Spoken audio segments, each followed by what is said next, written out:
एक बहुत ही ज्वलंत मुद्दा है जिसे हमें डिस्कस करना चाहिए। As a doctor, as a arthritis specialist मेरे पास बहुत सारे पेशेंट आते हैं। जब भी हम उनसे ट्रीटमेंट डिस्कस करते हैं और जब दवा प्रिस्क्राइब करते हैं तो उनका पहला सवाल होता है, क्या आप पेन किलर दे रहे हैं?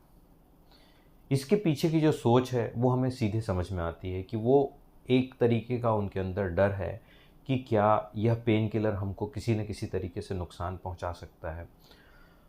आज के एक कॉम्प्लेक्स सोच में, गूगल में, आसपास के अधकचरे नॉलेज की वजह से हमें ऐसी समस्याओं का सामना डे टू डे में कॉमन लोगों के साथ में भी फेस करना पड़ रहा है और इवन डॉक्टर्स के साथ में भी। इसका सीधा सोल्यूशन हम देखते हैं कि हम पेन किलर से या एनाल्जेसिक को, सबसे पहले मुझे ऐसा लगता है कि नो डाउट साइंटिफिकली इन दवाओं को ये बिल्कुल कहा गया है कि आप इसे नियम से लें या फिर स्पेशलिस्ट की सलाह से लें। लेकिन इंडिया में जो हम सबसे कॉमन एक व्यवस्था देखते हैं कि ये दवाइयाँ सबसे पहले तो हमें फ्रीली अवेलेबल है। यदि हम इंग्लैंड, यूएस या फिर जो सो कॉल्ड एडवांस कंट्रीज़ में हम जाते हैं तो वहाँ सिवाय पैरासीटामोल के हमें कोई भी दवाइयाँ काउंटर पे नहीं मिलती और ना ही किसी डॉक्टर के प्रिस्क्रिप्शन के बिना मिलती है। इसका मतलब क्या है कि यह दवाइयाँ केवल और केवल प्रॉपरली क्वालिफाइड एक्सपर्ट के द्वारा ही लिखी जानी चाहिए ताकि वह निर्धारित कर सकें कि उस दवा को कितनी मात्रा में लेना है और कितने समय के लिए लेना है। लेकिन हिंदुस्तान में यह संभव नहीं होता। क्यों? क्योंकि आधे से ज़्यादा लोग तो सो कॉल्ड गूगलीफाइड नॉलेज में रहते हैं, या कहिए नीम हकीम खतरे जान वाली स्थिति में रहते हैं कि वो पड़ोसी से पूछ लिए और नहीं तो मेडिकल स्टोर वालों से पूछ लिए या फिर किसी सो कॉल्ड झाड़ फूक करने वाले या जादू टोना करने वाले या इवन सो कॉल्ड झोला छाप प्रैक्टिशनर के पास चले जाकर ये दवाइयों का उपयोग करते हैं। इसके अलावा भी एक चीज़ और देखा गया है कि एक बार जो दवा किसी को काम कर गई, जैसे मुझे किसी डॉक्टर ने एक दवा लिखी, हाँ मुझे अच्छा लगा, और सेम तकलीफ़ केवल दर्द के रूप में या किसी साधारण कॉमन सिम्टम में वो लक्षण पता चल गया, तो हाँ मेरे भैया ने भी ये दवाई खाई थी या मेरे पड़ोसी ने भी ये दवाई खाई थी, आप भी खा लीजिए। सो एक विशियस साइकिल और एक चेन शुरू हो जाती है इस दवा को खाने की, और हर कोई उस दवा को खाता है। इस पूरे इवेंट में आप देखिए कि कहीं भी कोई स्पेशलिस्ट नहीं होता, वह वाया वाया एक के बाद एक, दूसरे तीसरे चौथे ऐसे करते उस दवा को अच्छा फ़ायदा हुआ करके खाते हैं। लेकिन यह सिंपल बीमारियों के लिए या सिर्फ दर्द के लिए या फिर कोई माइनर तकलीफ़ के लिए जो कि अगले 3 से 5 दिन, 7 दिन में या कहिए एकदम सिंपल दवा में ठीक हो जाने वाली है, उनके लिए सुरक्षित है। लेकिन यहीं पे यदि आपका जजमेंट एरर होता है, जब होता है कि आप किसी गंभीर आर्थराइटिस या किसी गंभीर लंबी बीमारी के शिकार हैं जिसके शुरुआती लक्षणों में आपने इस दवा को किसी भी बिना विशेषज्ञ की सलाह के आपने ये दवा शुरू करी, चाहे वो आपका फार्मासिस्ट हो, चाहे वो आपका पड़ोसी हो, या फिर नॉन क्वालिफाइड डॉक्टर हो, या फिर एक जनरल प्रैक्टिशनर जो सिंपल प्रैक्टिस करता है। इस कंडीशन में होता क्या है कि कई बार यहाँ तक भी देखा गया है कि आयुर्वेदिक और होम्योपैथी को क्लेम करने वाले, जो कि इन बीमारियों को जड़ से ख़त्म करने का जो दावा करते हैं, शर्तिया इलाज का दावा करते हैं, ये भी कुछ कुछ एनाल्जेसिक और स्टेरॉयड को अपनी दवाइयों में मिला के उसको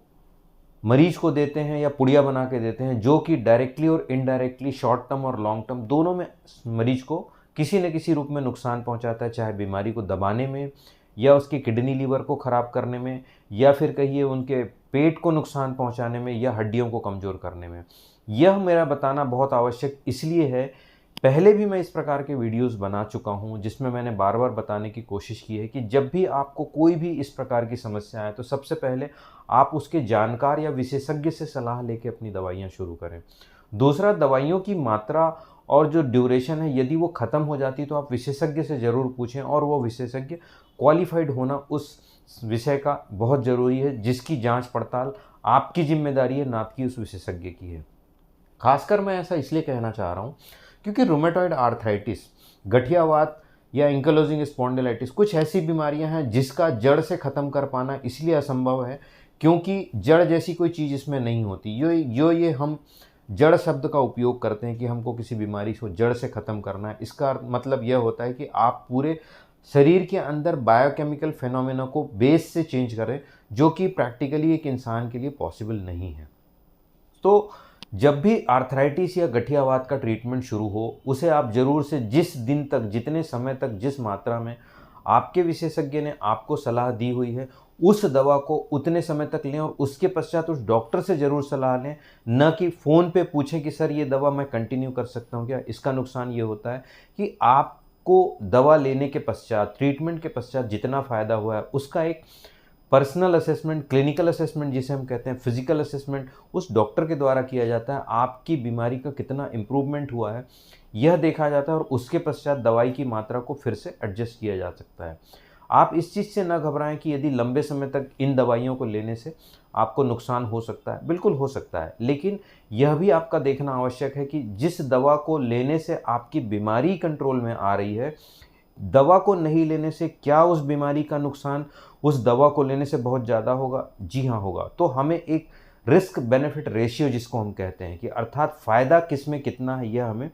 साइंटिफिकली समझना बहुत आवश्यक है। और आजकल आर्थराइटिस की दवाइयाँ इतनी क्लियर आ चुकी है कि आपको खाने की दवाइयाँ हो या छोटे इंजेक्शन हो या लॉन्ग टर्म इंजेक्शन हो या शॉर्ट टर्म, इसको लेना बिल्कुल सुरक्षित है, बशर्ते आप नियमों का पूरा पालन करें, जिसमें से डॉक्टर्स आपको साफ कहते हैं कि लगभग 1 से 3 महीने में आपको ब्लड टेस्ट का रिव्यू ज़रूर करना है, जिससे आपको यह पता चले कि क्या शरीर में कुछ ऐसे परिवर्तन हो रहे हैं जिससे हमको दवा को कम या ज़्यादा करना है, मॉडिफाई करना है। ऐसा नहीं कि हम हर बार डर के मारे केवल यह देखें कि दवा का नुकसान ही होगा। दवा के फ़ायदे भी हैं जो कि बिल्कुल होते हैं। हम 80% 90% प्लस फ़ायदा होने के साथ साथ हम दवा की मात्रा को रिड्यूस कर सकते हैं और बीमारी कंट्रोल में आ जाती है। चूँकि इन बीमारियों के लिए हमें लंबी दवाइयाँ लेनी पड़ती है और कुछ नियम से चलने होते हैं, और वह नियम बिल्कुल साधारण होते हैं जो आपके डेली रूटीन में होते हैं। जैसा कि आपको यदि स्वस्थ रहने के लिए हम कहें कि आप नियम और संयम में रखें, सुबह उठें, रेगुलर कसरत और व्यायाम करें, संतुलित मात्रा में भोजन लें, संतुलित समय में आप अपना काम करें, उसके पश्चात पर्याप्त नींद लें और अपने मानसिक संतुलन को बनाए रखते हुए आप मेंटली स्ट्रेस फ्री होकर काम करें। यदि इन सब चीज़ों का आप पालन करते हैं तो बीमारी के साथ साथ आप दवाइयों का सेवन भी अच्छे से कर सकते हैं। इसके साथ ही आपको दवाइयों का सो कॉल्ड जो एक डर बैठा हुआ है कि इसका नुकसान या साइड इफ़ेक्ट है, वह बिल्कुल होने की संभावना निम्न से निम्न होती है, बहुत ही न्यूनतम होती है और आप बीमारी को बहुत अच्छे से कंट्रोल कर सकते हैं। सो ये मेरा बताना इसलिए आवश्यक है क्योंकि बहुत सारे सवाल ये आते हैं कि जैसे ही हम किसी भी पेशेंट को, जो कि मैंने शुरू किया आज के इस डिस्कशन में, कि दवाइयाँ लेना हम जब शुरू करते हैं तो पहला सवाल पूछते हैं, सर अंग्रेजी दवाइयाँ नुकसान करती है? मेरे एक मित्र कार्डियोलॉजिस्ट ने सेम वीडियो इसी प्रकार का बनाया हुआ है जो अवेयरनेस के लिए, जिसमें दवाइयाँ जो है, मेडिकल में जो भी दवाइयाँ आती है, एलोपैथी सिस्टम में जो भी दवाइयाँ आती है, यह रिसर्च के पश्चात आती है। यह एविडेंस बेस्ड मेडिसिन होती है, अर्थात इनको सबसे पहले ट्रायल लिया जाता है कि क्या यह दवाइयाँ फ़ायदा कर रही है या नुकसान कर रही है। इनका कंपैरिजन होता है ट्रायल के थ्रू कि इस दवा को लेने से और दवा को नहीं लेने से 10,000 लोगों में या लाखों लोगों में कितना फ़ायदा या नुकसान हो रहा है। उसके पश्चात ही इस दवा को प्रॉपर मेडिकल यूज़ के लिए रिलीज़ किया जाता है, जिसके लिए मेडिकल एथिकल कमेटी इसको